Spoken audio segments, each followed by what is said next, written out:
이제 이스라엘로 이렇게 한국에 잘 출국을 했고요. 또 이른 아침이었는데 또 성도님 형제자매들께 많이 나와주셔가지고 이렇게 배웅을 이렇게 해주셨습니다. 그래서 또 이렇게 감사한 마음을 또 가족을 대표해서 또 말씀을 전해드립니다. 계속 또 동생이 주님을 잘 배우고 또 돌아올 수 있도록 또 기도해 주시면 감사를 드립니다.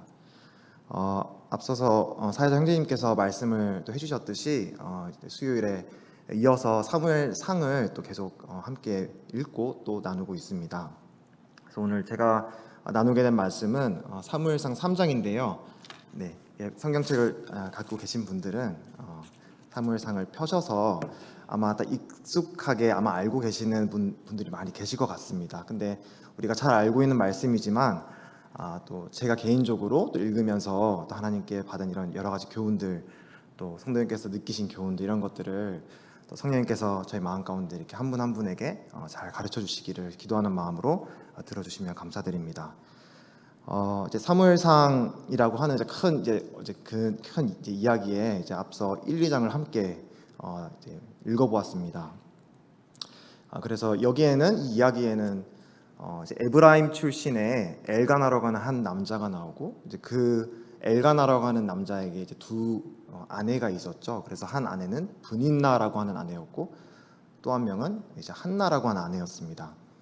그래서 브닌나에게는 이제 자녀가 많았고, 또 어쩌면 외적으로 봤을 때 하나님의 많은 축복을 받는 그런 사람으로 이제 사무엘서에서 이제 묘사가 되고 있는데, 반면에 한나는 하나님의 축복을 받지 못한, 당시에는 자녀가 하나님의 축복을 받는 어떤 상징이었기 때문에 그렇게 이해를 했기 때문에 자녀가 없었던 한나는 내가 하나님에게서 축복을 받지 못하는 사람이구나라는 그런 낙심하고 참 마음에 슬픔이 가득한 여인이었습니다.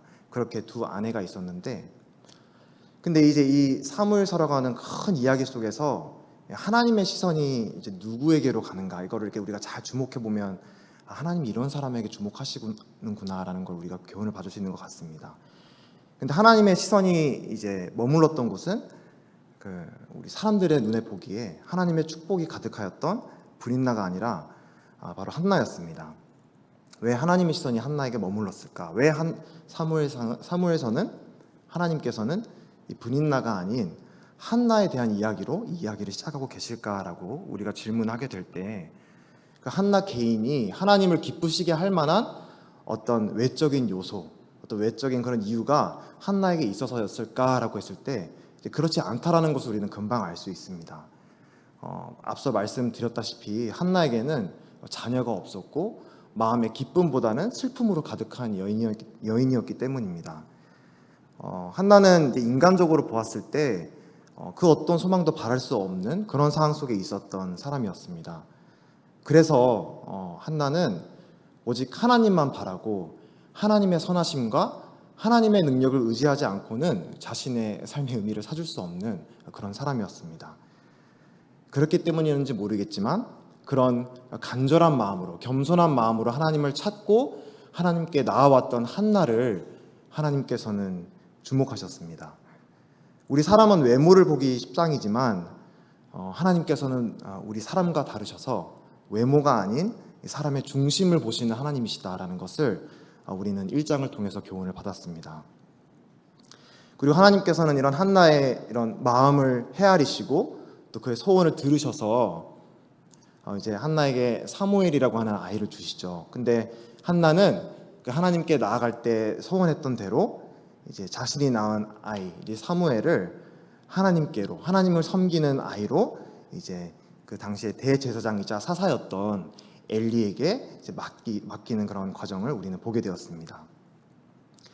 이제 그 당시에 대제사장, 사사라고 하면은 그 이스라엘 사람, 온 백성을 다스리는 가장 영적으로 훌륭하고 또 깨어 있는 사람이어야 될 가장 높은 사람이잖아요. 근데 그런 엘리, 그리고 그 엘리와 함께 이제 그 하나님의 집을 섬겨야 했던 그의 아들들의 모습을 지난 시간에 보았는데, 착한 행실을 보이지 못하는, 오히려 하나님이 보시기에 너무나 끔찍한 이런 죄악을 범하는 것들을 지난 시간에 보게 되었습니다. 그리고 하나님께서는 이런 죄악들을 바라보시면서 하나님의 사람, 여기서 구체적으로 이 하나님의 사람이 누구인지는 우리가 정확히 알 수는 없지만 하나님께서는 이 하나님의 사람을 보내셔서 엘리와 또 그 집안에게 하나님의 엄중한 징계와 또 이 저주가 내릴 것을 예언하셨습니다. 여기에서도 역시 이제 지난 2장에서도 역시 우리는 이 하나님의 시선이 어디에 머무르는가, 그 레위, 아론, 이 제사장이라고 하는 그 혈통, 계보가 굉장히 중요시 여겨지는, 또 하나님이 그렇게 정하신 그런 혈통을 따라서 이렇게 생각해 볼 때 가장 정통성이 있는 사람들에게 하나님의 시선이 머물렀는가. 물론 머무르긴 했지만 좋은 의미로 머무르시지 않았죠. 오히려 그런 정통성이 있는, 외적으로 봤을 때는 하나님을 섬기기에 너무나 충분한 자격을 갖춘 사람들이 오히려 하나님의 마음을 슬프게 하고 하나님의 마음을 아프게 하는 모습을 우리는 보게 되었습니다. 오히려 레위 출신도 아니고 아론의 어떤 계보를 따르지 않는 한 아이, 그 슬픔으로 가득했던 한나라고 했던 여인이 드렸던, 하나님께 드렸던 이 사무엘이라고 하는 아이에게 하나님의 이 시선이 머물렀고, 그에게는 그 어떤 외적인 용모로 봤을 때 하나님이 기뻐할 만한 그런 외적인 요소는 없었던 것을 우리는 보게 됩니다. 역시 하나님께서는 우리 사람과 달리 외모를 보시는 분이 아니시라 바로 이 사람의 중심을 보시는 분이다라는 것을 우리가 지난 1장과 2장을 통해서 함께 보아왔습니다. 그래서 이제 지난 2장 35절을 함께 눈으로 봐주시면 감사를 드립니다. 여기에 이제 죄악에 빠졌던 엘리와 그 집안에 대해서 하나님께서 보내신 하나님의 사람이 이렇게 얘기를 했습니다. 내가 나를 위하여 충실한 제사장을 일으키리니 그 사람은 내 마음, 내 뜻대로 행할 것이라. 내가 그를 위하여 견고한 집을 세우리니 그가 나의 기름 부음을 받은 자 앞에서 영구히 행하리라.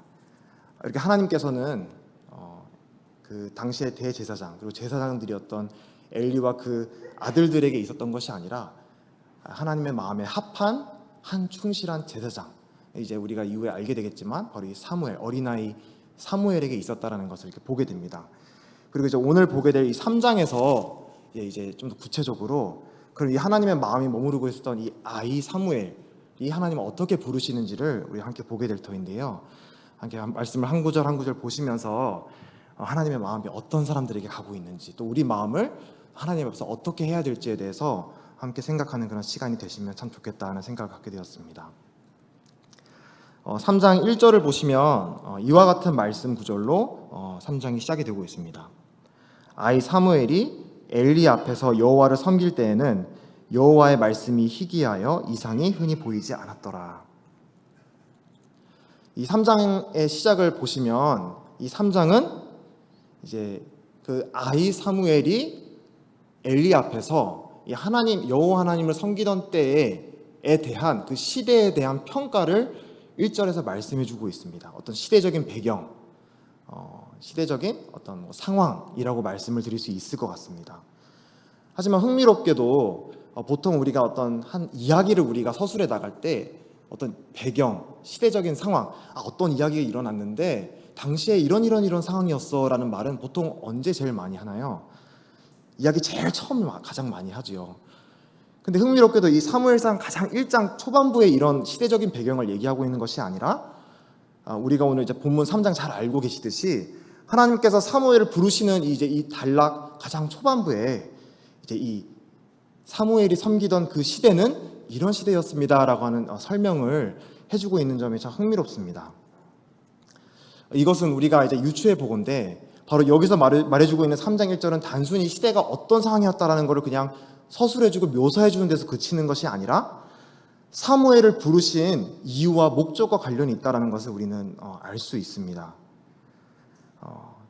다시 한번 자세히 보시면 이제 사무엘이 엘리 앞에서 여호와를 섬길 때라고 하고 있습니다. 이 때에 대해서 얘기를 하고 있는데 이때 시대를 평가하고 또 이제 묘사하시는 그 기준 그리고 그 척도가 어디에 있는지 혹시 발견을 하실 수 있으신가요? 잘 보시면 이 시대를 하나님께서 평가하시는 그 기준이 바로 여호와의 말씀이라는 거에 있다는 것을 우리는 볼 수 있습니다.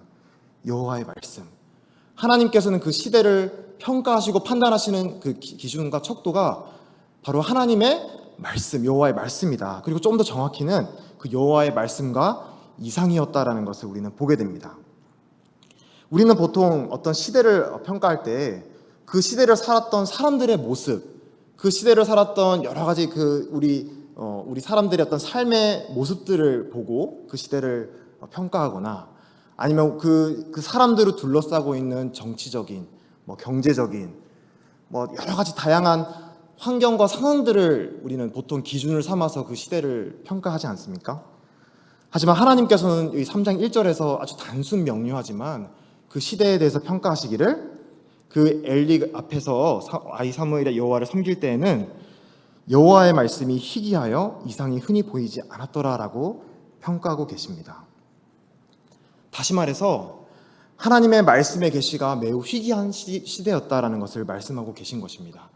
여기서 말하는 말씀 그리고 이상이라고 하는 것을 우리가 잠깐 생각을 해보아야 될 것 같은데요. 우리는 이제 이렇게 오랜 시기를 거쳐서 하나님께서 이제 우리 인간들의 역사, 또 이스라엘의 역사를 따라서 점진적으로 하나님의 말씀을 계시하셨고, 우리는 이제 이렇게 완성된 66권의 성경책, 이제 정경이라고 하는 성경책을 우리는 손에 쥐고 있습니다. 놀라운 특권을 우리는 가지고 있는 것인데요. 하지만 이 당시에는 이 성경책이 구약과 신약이 완성되기 전에는 이런 그들이 이렇게 우리처럼 66권의 딱 합본으로 이렇게 깔끔하게 제본된 들고 다닐 수 있는 성경책이 있었던 것이 아니었습니다. 하나님께서 정하신 선지자라던가 또는 천사들을 통해서 하나님의 말씀을 직접적으로 계시해 주시지 않으면 그들은 하나님의 메시지를 알 수 없었던 시대를 이 당시에는 살고 있었습니다. 그래서 이제 창조 이후에 또 사람이 타락하여서 하나님과 자유롭게 교제할 수 없게 된 우리 인간들을 위해서 하나님은 그 시대에 맞게, 또 그 하나님의 택하신 백성들의 상황에 맞게 하나님께서는 사람들을, 또는 하나님 그 메신저들을 보내셔서 하나님의 여호와의 말씀을 주시고, 또는 그 이상이라고 하는 이제 초자연적인 그런 시각적인 현상들을 사용하셔서 이게 바로 하나님께서 지금 우리에게 주시는 메시지구나라는 그런 말씀들을 하나님의 백성들에게 주셨습니다. 근데 이제 이 사무엘의 때는 바로 그와 같은 하나님의 말씀의 계시가 매우 희귀하였다라고 말씀해 주고 있는 것이죠. 죄송합니다.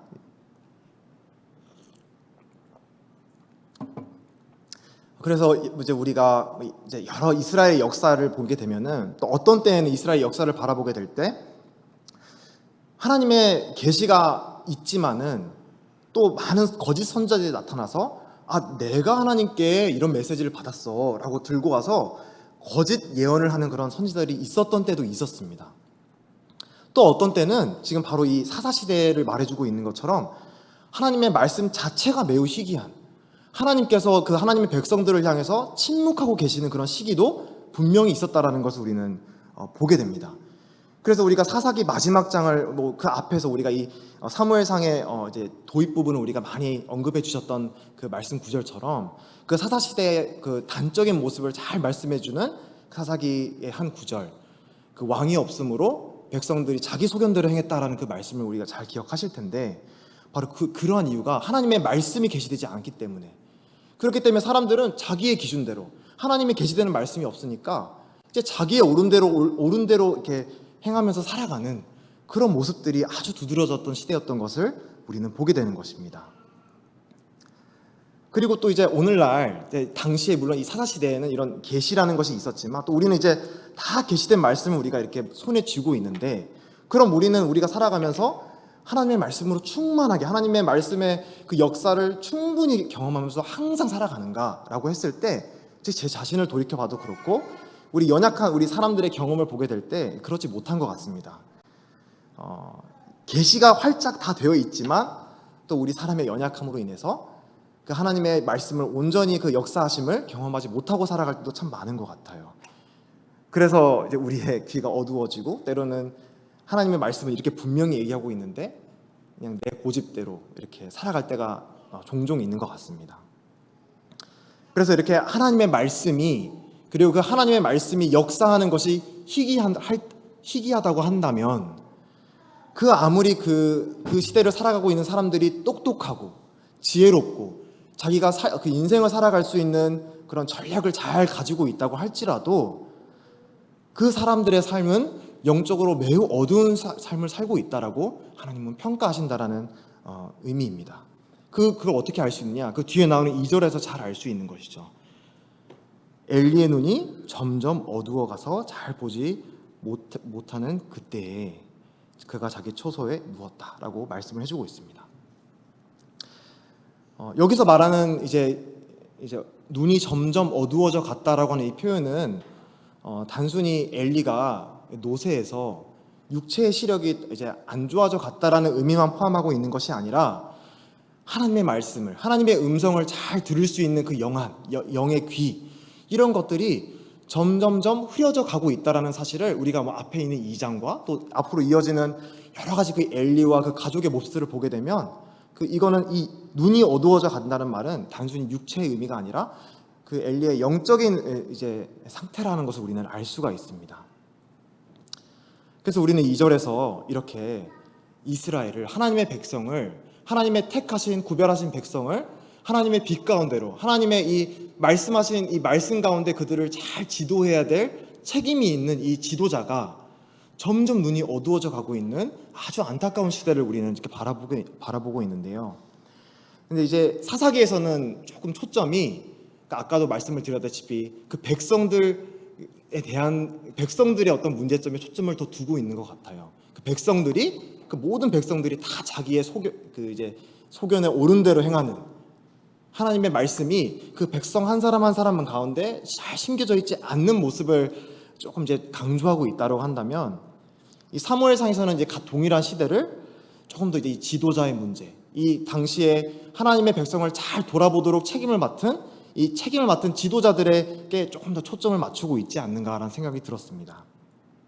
엘리는 말씀드렸다시피 그 당시에 대제사장의 임무를 맡고 있었던 사람일 뿐만 아니라 사사의 일을 맡고 있었던 사람입니다. 그리고 대제사장은 단순히 제사의 업무를 보는 사람만이 아니라는 것을 잘 알고 계실 것입니다. 제사장은 이 제사의 업무를 보는 사람일 뿐만이 아니라 하나님으로부터 받은 말씀들을 사람들에게 잘 가르치고 또 사람들에게 잘 전하는 그런 역할도 제사장들은 갖고 있었습니다. 그리고 사사는 어떤가요? 사사는 그 이름 뜻대로 하나님의 백성을 잘 다스리도록, 통치하도록 부른 사람들입니다. 근데 그 통치하는 게 자기 임의대로 통치하라고 부르신 적이 단 한 번도 없습니다. 우리가 사사기를 통해서 보았듯이 하나님이 부르신 사사들은 하나님의 말씀에 근거해서, 하나님이 주신 지침에 근거해서 하나님의 백성들을 통치하고 다스리도록 이렇게 책임을 맡은 사람들을 일컬었습니다. 하지만 이 엘리와 같은 경우는 이제 그렇지 못했던 것 같습니다. 2장에서 우리가 읽었던 것처럼 이제 엘리의 아들들이 특히 하나님의 제사를 멸시했다라는 표현을 우리 지난 시간에 보았는데, 하나님께 드리는 그 제사를 아주 경멸히 여기는, 가볍게 여기는, 그래서 그 안에서 하나님이 절대로 하지 말라고 금한 것들을 아주 가볍게 행하는 이런 아들들의 모습을 보면서 엘리는 그거에 대해서 어떤 제재도 하지 않고 오히려 하나님보다 오히려 아들들을 더 귀하게 여기는 이런 모습들을 보았고, 또 하나님이 그거에 대해서 책망하시는, 또 저주하시는 그런 장면을 지난 2장에서 보았습니다. 또 그리고 이제 이어지는 4장과 5장, 6장, 7장에서도 이제 이 하나님의 언약궤가 이동하는 모습들을 이렇게 우리가 보게 되는데요. 근데 이 하나님의 언약궤가 이제 당시에는 이제 다윗 시대, 광야 시대에 이 천막으로 되어 있었던 그 성막 안에 이제 언약궤가 이제 보존이 되어 있었는데, 이제 이 사무엘상에 기록되던 시점에서는 이제 실로라고 하는 지역에, 우리가 뭐 자세히 알지는 못하지만 임시적으로 이제 이 성전에, 하나님의 성전이 지어지고 거기에 이제 하나님이 명하신 대로 그 하나님의 언약궤가 보존되어 있었던 것 같습니다. 근데 이제 그 나중에 4장을 보시게 되면 그 엘리 아들들이 그 하나님의 언약궤를 그냥 마음대로 이렇게 들고 나오고 아주 그거를 가볍게 여기는, 하나님의 언약궤는 하나님의 말씀일 뿐만 아니라 하나님의 보좌, 하나님의 임재를 의미하는 아주 무거운, 또 중요한, 함부로 해서는 안 되는 그런 중요한 소중한 성물이었는데, 그런 것들을 아주 가볍게 여김으로 인해서 하나님의 이 언약궤가 다른 이방인 블레셋에게 빼앗기고 마는, 물론 이후에 회복이 되지만 이런 장면들을 우리가 보게 됩니다. 그래서 이제 엘리가 이런 2장으로부터 7장 이르기까지 이제 이런 이야기들을 보기만 해도 이 엘리의 눈이 점점 어두워져 갔다라는 것은 그 이스라엘뿐만 아니라 그 이스라엘을 대표하는, 또 이스라엘을 하나님께로 이끌어야 하는 그 이스라엘의 지도자였던 엘리와 그 가문이 아주 영적으로 어두워져 가고 있는 모습을 우리는 상상해 볼 수 있습니다. 그런데 이제 3절에서 그런데 이제 또 한 가지 좀 반대되는 이미지를 우리가 또 발견하게 됩니다. 3절에 하나님의 등불은 아직 꺼지지 아니하였으며 사무엘은 하나님의 궤에 있는 여호와의 전 안에 누웠더니 여호와께서 사무엘을 부르신지라.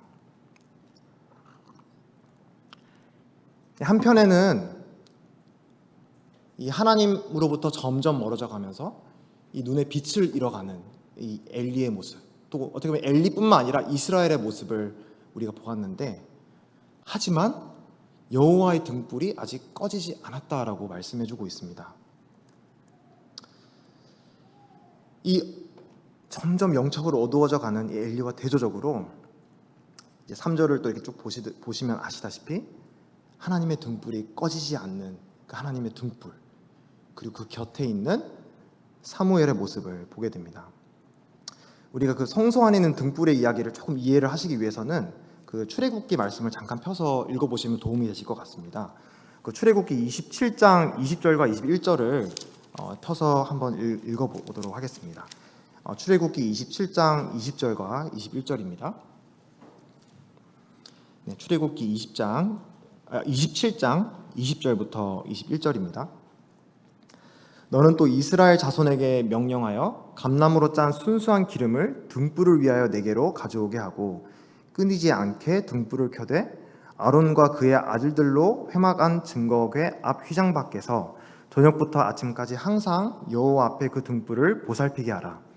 이는 이스라엘 자손이 대대로 지킬 규례이니라. 몇 장을 더 넘기셔서 30장을 한번 펴주시면 또 감사드립니다. 출애굽기 30장 7절과 8절에서도 유사한 그런 규례 계명을 주시고 계신데요. 등불에 대해서 출애굽기 30장 7절부터 8절까지를 읽도록 하겠습니다. 아론이 아침마다 그 위에 향기로운 향을 사르되 등불을 손질할 때에 살을 찌며 또 저녁 때 등불을 켤 때 살을 찌니 이 향은 너희가 대대로 여호와 앞에 끊지 못할지며.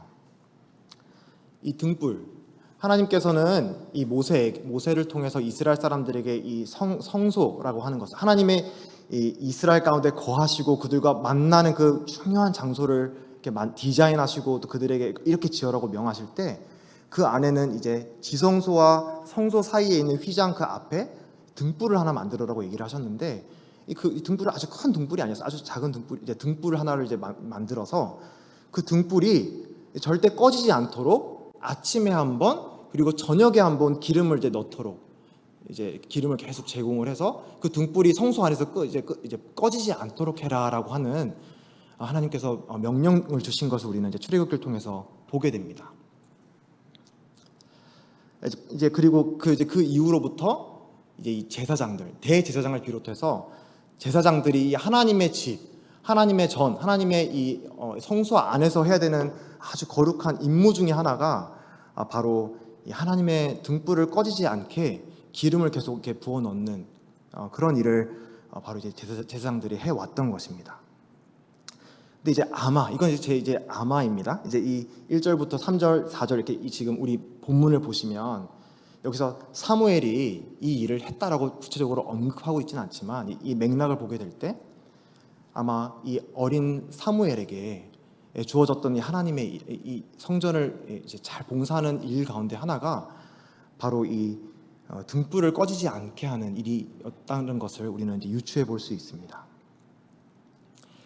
우리가 그냥 봤을 때는 뭐 대단한 일이 아닐 수도 있겠죠. 저 아침에 한번 기름을 넣어서 거의 꺼져가는 그 심지에다가 이제 불이 꺼지지 않도록 기름을 넣고 또 시간이 지나고 이제 해가 질 때쯤에 저녁이 되면은 또 거기에 기름을 넣고 또 이제 불이 꺼지지 않게 또 성소에 들어가서 또 다음 날 아침이 되면 또 그 기름을 또 넣고 또 기름을 넣고 저녁이 되면 이제 그런 거를 반복하는. 왜냐하면 이제 우리가 한나의 이야기를 쭉 우리가 봐 오셔서 아시겠지만 지금은 이제 이 사무엘이 이제 아이잖아요. 이 아이여서 몇 살인지 모르겠어요.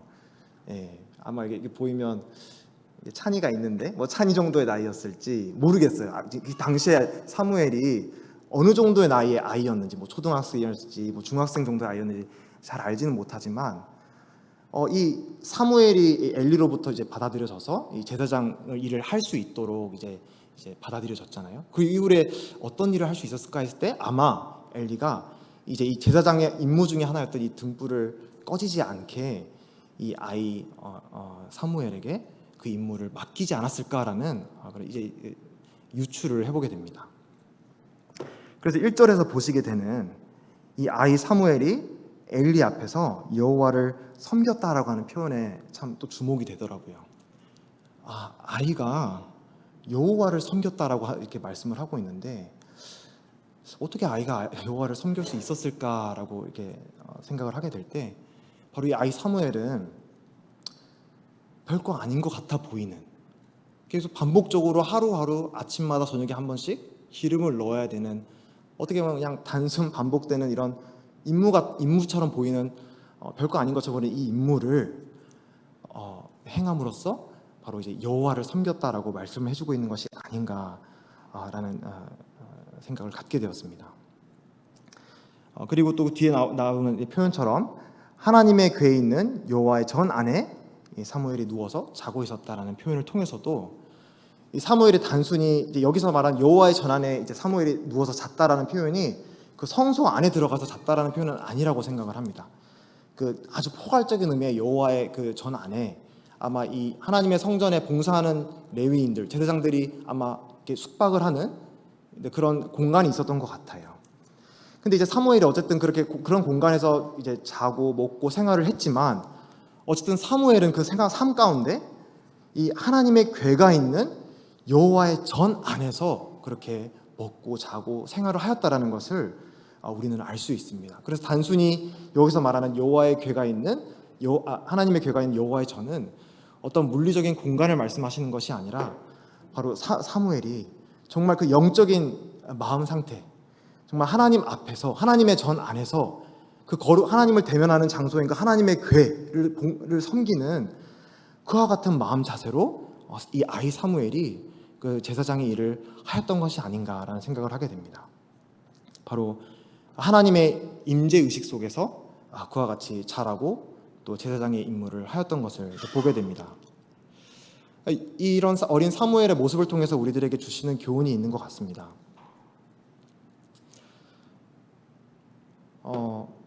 이 아이 사무엘은 그 주위에 자기의 상전이겠죠. 본인보다 훨씬 권위가 있는 대제사장, 그리고 그의 아들들인 홈니와 비느하스, 이런 자기 주위에 있는 사람들의 모습을 보게 될 때 그 사람들은 하나님의 말씀을, 하나님의 성전을 그렇게 중요시 여기지 않는 모습을 분명히 보았을 것입니다. 앞에서 2장에서도 그 홈니와 비느하스가 저질렀던 끔찍한 그런 아주 그 만행들이 그 이스라엘 온 백성에게 다 알려져 있다라고 말씀을 하고 있거든요. 아마 성전 안에서 봉사했던 아이 사무엘이 그런 엘리와 또 홈니 비느하스의 그런 연약한, 또 어떻게 보면 악한 모습을 못 보지 않았을 거라 생각을 합니다.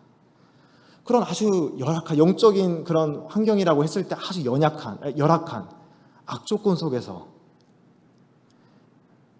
그리고 아무리 사람의 눈에 볼 때 사소해 보이는, 매일마다 가서 기름을 붓는, 아침에 한번 저녁에 한번 이렇게 기름을 붓는 반복적으로 하는 그런 일을 했었지만, 그런 환경과 그리고 사람의 눈으로 볼 때 일이 어떠해 보이느냐에 굴하지 않고 하나님을 충실하게 섬겼다라는 것을 우리는 보게 됩니다.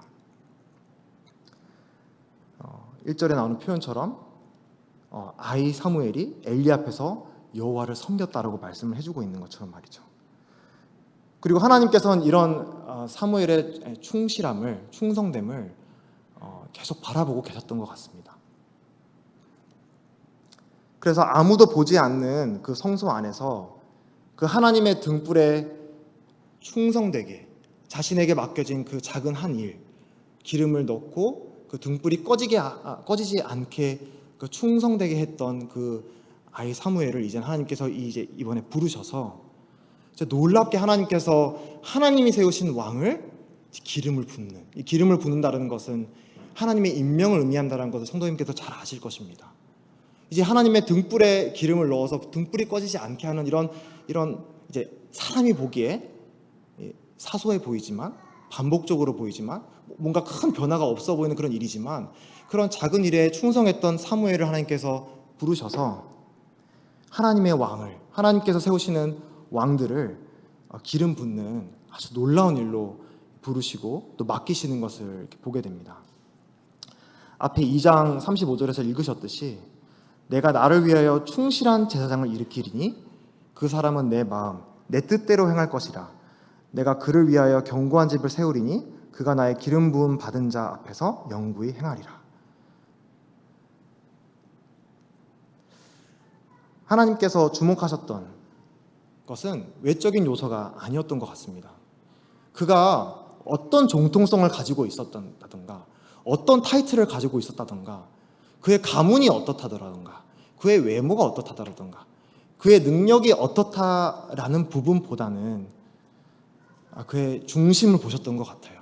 그가 사람이 보든 보지 않든 일이 커 보이든 커 보이지 않든 하나님 앞에서 어떤 자세로 하나님 앞에 임하는가, 하나님이 맡기신 일을 어떤 자세로 수행하는가를 하나님은 바라보셨던 것 같습니다. 그래서 하나님은 그 세우실 한 충실한 제사장이 바로 이 사무엘이지 않습니까?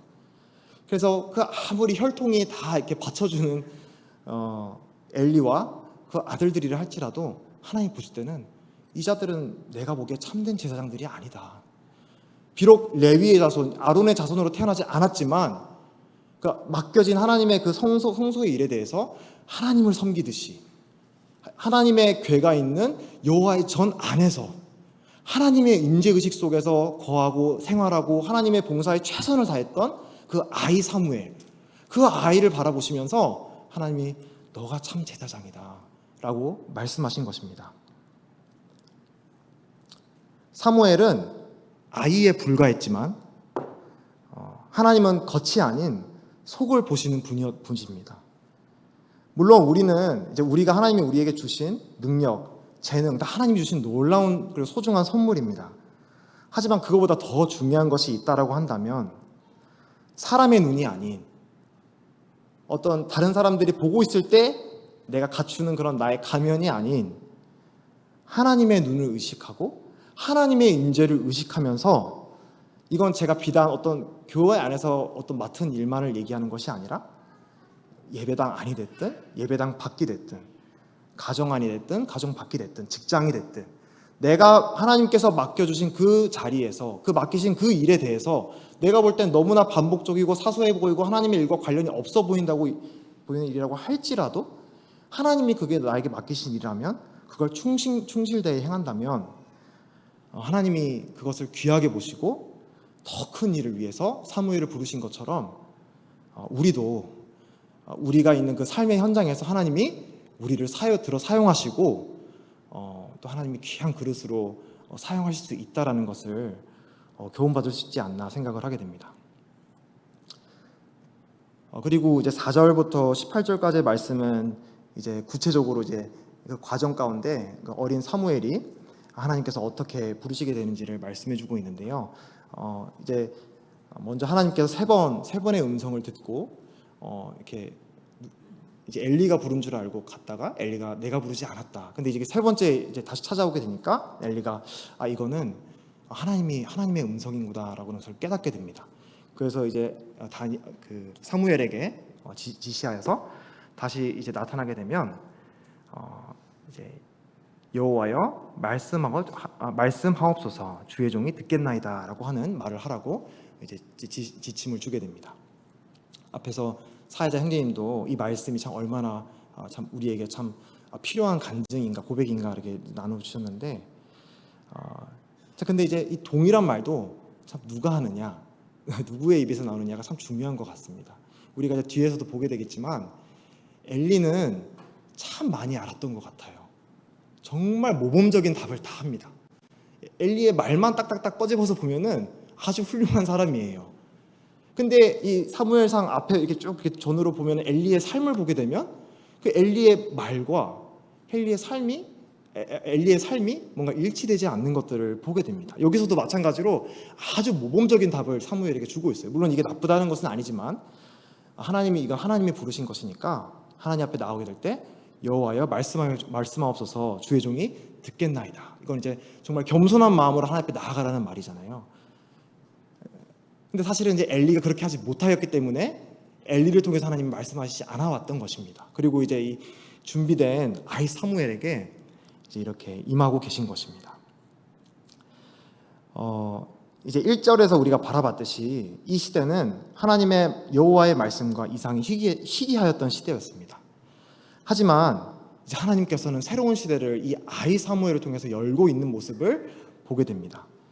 이제 하나님의 말씀과 하나님의 이상이 희귀하였다고 하는데 그 아주 희귀하였던 정말 그 이스라엘 백성들이 또 이 하나님의 백성들이 너무나 갈증 속에 있었던 그 하나님의 말씀, 하나님의 임재 그런 가운데 있었는데 드디어 이 아이 사무엘에게 하나님의 음성이 들린 것이죠. 그냥 우리가 일어났구나라고 하는 것이 아니라 아주 그 메마른 땅에 단비가 내리는 것 같은 그와 같은 이미지를 연상할 수 있을 것 같아요. 아주 목말라 있는 그때 그 하나님의 이제 음성이 드디어 이 아이 사무엘에게 들린 것입니다. 그리고 10절을 보시게 되면 여호와께서 임하여 서서라고 이제 이상에 대해서 말씀하시죠. 15절에서도 그 이상, 이제 이 하나님이 이 사무엘에게 나타나심을 이상이라고 표현을 하고 있는데 이 하나님의 음성, 하나님의 말씀과 하나님의 이상으로서 이 사무엘에게 임하시고 있는 이제 이스라엘 가운데 이제 하나님의 말씀과 하나님의 이상이 드디어 이제 다시 열리게 되는 놀라운 이런 순간을 우리는 지금 바라보고 있는 것입니다. 그러면서 이제 말씀하신 내용은 그 2장 후반부에 나왔던 내용과 유사합니다. 이제 그 죄악된 엘리와 그 집안을 하나님께서 징계하시고 저주하실 것이다. 그 저주, 내가 예언한 그 저주를 반드시 이행하겠다. 내가 반드시 엘리의 집을 심판하겠다라고 하는 것이 11절부터 14절까지 나오는 그 하나님의 계시의 골자입니다. 왜 하나님께서는 그 엘리의 집을 반드시 심판하셔야 됐느냐라는 이유를 또 말씀해 주시는데 13절에 이렇게 말씀을 하십니다. 내가 그의 집을 영원토록 심판하겠다고 그에게 말한 것은 그가 아는 죄악 때문이니 그가 자기의 아들들이 저주를 자청하되 금하지 아니하였음이니라. 여기 흥미로운 표현이 또 하나가 나오죠. 그가 아는 죄악 때문이다. 아는 죄악. 엘리가 지금 거하고 있던 죄가 모르는 죄악 때문이 아니라고 말씀을 하셔요. 그가 아는 죄악. 아까 말씀드렸지요. 엘리는 지식적으로 또 신학적으로 교리적으로 하나님을 잘 알고 있었던 사람이었습니다. 하나님의 말씀도 가지고 있었고 하나님을 경험도 했을 것입니다. 어느 정도는. 그래서 하나님을 지식적으로는 잘 알고 있었지만 그럼에도 불구하고 하나님을 거역하고 하나님의 계명과 하나님보다 자기의 입속, 자기의 욕심, 자기의 관계된 가족들을 더 우선시하는 그런 죄악 속에 있었던 것입니다. 이로 인해서 14절에 하나님께서는 이제 그들의 죄는 속죄될 수가 없다. 근데 여기서 말하는 건 어떤 개인의 구원을 얘기하는 것이 아니라 이제 그들의 이제 이 대제사장 계보가 이제 거기서 끊기고 이제 하나님께서 새로운 대제사장의 계보를 시작하실 것이다. 그들의 죄는 아주 엄중한 죄이다. 찾지 않겠습니다만 레위기 15장 30에서 31절을 보시면 특히 제사장들은 이제 하나님의 성막의 부정을 행하게 되면 그것 때문에 즉시 처형을 당해야 되는 그런 하나님의 계명이 있습니다. 다시 말해서 이 홈리와 비느하스는 바로 처형을 해야 되는 그런 엄중한 죄 가운데 있었음에도 불구하고 그 엘리와 그 아들들은 그걸 뉘우치지 않고 그 죄에 대한 하나님의 그 말씀을 순종하지 않았다라는 말씀을 해주고 있는 거죠. 그래서 그들은 지금 당장 죽어도 마땅하다. 바로 지금 죽어야 되는 그런 아주 끔찍한 죄를 저질렀다라는 것을 14절에서 해주고 있는 것이죠. 하지만 은혜롭게도 하나님께서는 이제 이 엘리를 3대까지 지속을 하십니다. 이후 이렇게 보시게 되면 엘리, 비느하스, 아히둡, 아히야까지 이르기까지 이 3대 이르기까지 이제 그 제사장직을 이제 이어가도록 이제 허락을 하시고 이제 솔로몬이 즉위하던 때에 이제 대제사장 아비아달로부터 이제 솔로몬을 배신하고 이제 사독을 새로 세우지 않습니까? 그때 이제 하나님이 여기서 예언하신 새로운 대제사장의 계보가 시작되는 이제 그때 이제 성취가 된다라고 이제 우리는 이제 보게 됩니다. 어쨌든 이렇게 이런 엘리의 가문, 엘리의 대제사장직을 이제 하나님께서 이제 걷어가실 거다. 라는 것을 이제 말씀하시는데, 이제 15절부터 18절에 이제 엘리가 하나님이 이제 이 아이 사무엘에게 말씀하신 것을 이제 알고 있기 때문에 이제 불러서 이제 이거를 이제 듣게 되는 장면이 이제 나옵니다. 근데 이제 15절에 사무엘이 이렇게 나오는데요. 사무엘이 아침까지 누웠다가 여호와의 집의 문을 열었으나 그 이상을 엘리에게 알게 하기를 두려워하더니라고 말씀하고 있습니다. 왜냐하면 정말 그럴 것도 그럴 것이, 본인이 정말 주인처럼 정말 공경하는 마음으로, 존중하는 마음으로 이렇게 깍듯하게 모셨던 이제 분인데, 그리고 그 집안인데, 이제 그 집안을 하나님께서 거의 이렇게 끊어버리고 완전 저주해 버리시겠다라는 말씀을 이제 전해야 되니, 이런 끔찍한 저주를 이제 전하는 게 얼마나 두려웠겠습니까?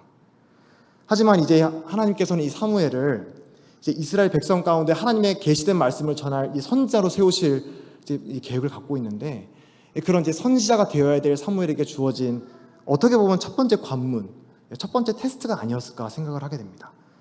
하나님이 이 말씀을 계시하였을 때 선지자는, 하나님의 말씀을 맡은 이 선지자, 하나님의 말씀을 맡은 사사는 나의 어떠함과 상관없이 그리고 이 말을 전해 주었을 때 그 듣는 사람이 기분이 좋든 안 좋든, 기분이 상해하든 상해하지 않든 하나님의 말씀을 가감없이 전해야 된다라는 것을 이제 사무엘로 하여금 이제 배우게 하신 것이 아니었나, 이때부터 생각하게 됩니다.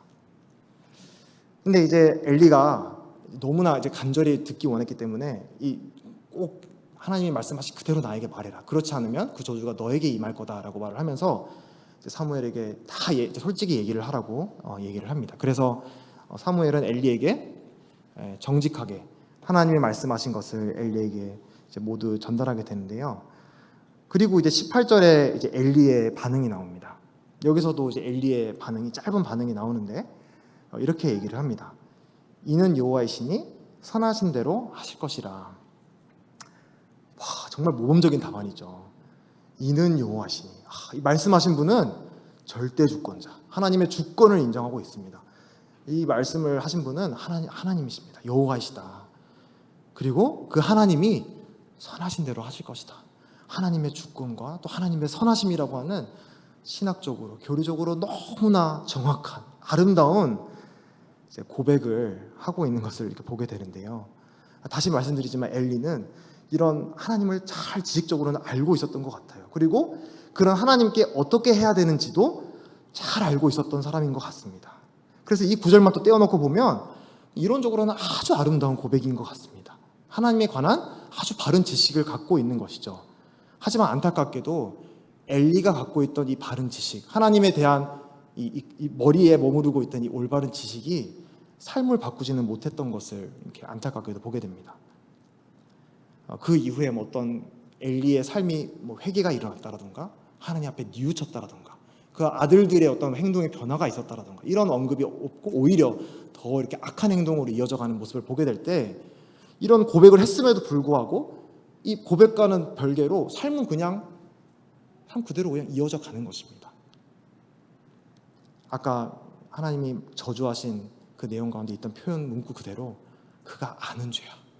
알지만 하나님이 무엇을 싫어하시고 또 무엇을 옳게 생각하시는지를 잘 알고 있었지만, 하지만 하나님께 돌이키기를 거부했던 사람, 너무나 안타까운 사람인 것이죠. 근데 이런 엘리의 모습에게도 우리 교회에게 하시는 교훈이 있다라고 분명히 생각을 하게 됩니다. 이제 하나님의 저주라고 하면 좀 너무나 무거울 수 있겠지만, 이 하나님의 징계, 하나님의 무거운 징계가 오늘날 우리 그리스도인들에게, 교회에게는 없나요? 있지요. 그리고 엘리와 같은 그런 사유로 하나님께서 우리 그리스도인들을, 또 우리 교회를 징계하실 수 있으실까요? 있다라고 생각을 합니다. 엘리는 지적으로는 굉장히 성경을 잘 알고 하나님을 지적으로는 잘 알고 있었던 사람이었지만, 그의 삶 가운데는 간증을 잃어버렸던 사람입니다. 마치 촛대는 있는데 등불을 잃어버린 촛대와 같은 사람이었습니다. 그래서 자기의 아들들의 목숨이, 또 아들들의 안위가 하나님의 말씀보다 더 소중했던 사람이었던 것 같습니다. 사람이었습니다. 근데 이 말씀을 보면서 저는 이제 요한계시록에 우리 주님께서 에베소 교회에게 하신 말씀이 또 떠오르더라고요. 과연 우리도 우리 주님께서 이런 경고를 주시고 특히 우리가 주님을 향한 으뜸된 사랑, 첫사랑을 잃어버리게 될 때 촛대를 옮기신다라고 말씀을 하시지 않습니까? 우리가 이 하나님을 세상을 밝혀야 될 등불로서 촛대의 등불로서 이렇게 빛을 잃어버리게 될 때 하나님이 등불을 이렇게 촛대를 옮겨버리시는 그런 무서운 이런 경고들을 우리는 이렇게 많이 또 묵상하고 또 이게 기억하게 되는데 오늘 이 엘리야의 모습을 보게 되면서 이런 하나님의 징계에 대해서 다시 한번 또 생각해 보게 되는 것 같습니다. 우리 개개인들의 삶 가운데 이런 엘리야 같은 하나님을 향한 으뜸된 사랑보다 더 우선된 사랑이 있지는 않는가? 하나님의 말씀보다 더 비중을 두고 있는 내 삶의 어떤 영역이 있지는 않는가? 그리고 그거에서 하나님이 경고하실 때 귀 있는 자는 들을지어다. 교회에게 성령께서 하시는 말씀을 들을지어다라고 이렇게 우리에게 마음에 노크를 하실 때 우리가 엘리처럼 이는 여호와이시니 선하신 대로 하실 것이라 하고 말로는 고백을 하는데 돌아서서 삶은 엘리처럼 똑같이 그냥 돌아가 버리는 그런 삶으로 우리가 돌아가 버리게 된 이제 삶을 살게 된다면 엘리처럼 참 무서운 이제 주님께서 우리를 여전히 사랑하시고 또 긍휼을 베푸시겠지만 또 우리를 징계하실 수 있겠다라는 그런 또 마음의 두려움을 또 갖게 되었습니다. 그리고 이제 마지막 결론인데요. 시간이 많지 않아서 짧게 줄이도록 하겠습니다. 19절부터 21절까지는 이제 이 오늘 3장 본문의 이제 마지막 결론을 말씀해주고 있습니다. 너무 잘 짜임새 있게 지어진 3장은 잘 짜임새 있게 지어진 한 또 단락인 것 같아요. 딱 이제 19절에서 마지막 나오는 단락이 그 3장 1절에 나오는 내용하고 아주 비교가 되고 있어요. 1절에서는 하나님께서 사무엘을 세우시기 이전의 모습에 대해서 말씀하시기를 하나님의 여호와의 말씀과 이상이 희귀한, 보이지 않는, 드문 이런 모습으로 말씀을 해주고 있는데, 근데 이제 하나님의 이 준비된 그릇이었던 사무엘을 세우시고 사무엘을 선지자로 세우신 이후의 모습을 이렇게 말씀하시게 될 때 하나님의 말씀이 이제 이 백성들에게 선포가 되고 또 21절을 보시면 여호와의 이제 끝부분에 여호와의 말씀으로 사무엘에게 자기를 나타내시니라. 21절 초반부에도 여호와께서 실로에서 다시 나타나시되 하나님께서 다시 한번 하나님의 말씀과 이상을 이 백성들에게 주시고 있는 모습을 보게 됩니다. 다시 한번 이 어두웠던 사사시대를 지나고 새로운 왕정시대, 물론 이제 이 이후에 또 이스라엘 백성들은 많은 연약과 하나님의 마음을 슬프게 하는 그런 이제 실패에 빠지게 되지만 하나님께서는 이 사무엘을 통해서 새로운 시대를 활짝 열어놓는, 그 시대에 활짝 열어놓는 두드러진 증거가 무엇이었느냐? 하나님의 말씀이 계시가 된다라는 것을 우리는 또 눈여겨봐야 되는 것 같습니다. 그리고 19절도 나중에 기회가 되시면 한 구절 한 구절 보시면 참 이 사무엘이 앞으로 이제 사무엘 상하를 통해서 이 사무엘의 사역에 대해서 우리가 쭉 보게 될 텐데 이 사무엘이 하나님을 섬겼던 이 사무엘의 사역 전체를 딱 한 줄로 요약하라 그런다면 이 19절로 요약할 수 있을 것 같습니다. 사무엘이 자랐습니다. 그도 완벽하고 죄가 없는 사람이 아니었습니다. 그도 끊임없이 주님 앞에서 더욱더 겸손하여지고 하나님 앞에 무릎 꿇는, 더욱더 순종하는 그와 같은 가운데로 배워가는 사람으로 자라갔고 또 무엇보다 중요한 것은 여호와께서 그와 함께 계셨다라고 말씀해 주고 있습니다. 그리고 그의 말이 하나도 땅에 떨어지지 않게 하셨다. 왜냐? 하나님께서 주신 말씀이기 때문에 그의 말이 하나도 떨어지지 않았던 것입니다. 그래서 이제 온 이스라엘이 이 사사시대에는 각각 자기 소견대로 행하던 그 온 이스라엘이 이제 하나님의 말씀에 주목하는 그런 놀라운 이 백성들의 변화, 삶의 변화를 우리는 이렇게 이제 보게 됩니다. 다시 한번 말씀드리지만 또 실패를 하게 돼요. 또 넘어지게 되고 또 하나님의 뜻과 맞지 않는 것들을 요구하고 또 이렇게 걷게 되는데 그럼에도 불구하고 하나님의 사람들을 하나로 다시 자기의 소견대로 갔던 백성들을 하나로 모을 수 있었던 그 원동력이 어디에 있었는가? 그 사무엘 개인의 힘에 있지 않았던 것이죠. 바로 하나님의 말씀. 사무엘을 통해서 선포되었던 바로 하나님의 말씀과 그 이상, 바로 그것으로 인해서 하나님의 백성들이 하나 되는 것을 우리는 또 보게 됩니다. 그래서 이렇게 오늘 주어진 시간 안에 또 사무엘을 통해서 하나님이 어떻게 부르셨는지, 또 하나님의 백성들 가운데 어떤 또 목적으로 이제 이루어가는 일을 이제 시작하셨는지를 이렇게 말씀을 드렸는데요. 또 이렇게 이제 여러 가지 또 제가 느낀 교훈과 또 아마 개인적으로 읽으시면서 느끼셨던 교훈들이 많이 있으리라 생각을 합니다.